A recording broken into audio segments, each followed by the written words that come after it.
নমস্কার। কবি শান্তনু বন্দ্যোপাধ্যায়। একটা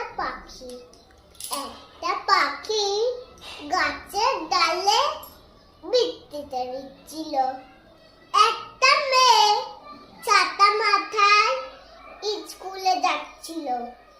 পাখি বলল, আমায় তুমি ছাতা নিতে নেবে? একখানা বই এক বাটি পড়তে তুমি দেবে? কুকু বলল, বই পড়লে আমার মতো হবে। ঝড় বাদলা মাথায় করে স্কুলেতে যাবে।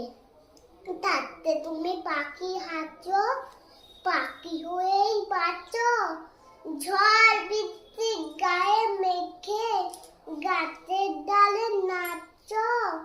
বই পড়লে নাই ভুলবে, হারিয়ে যাবে সুর, হারিয়ে যাবে রঙিন আকাশ।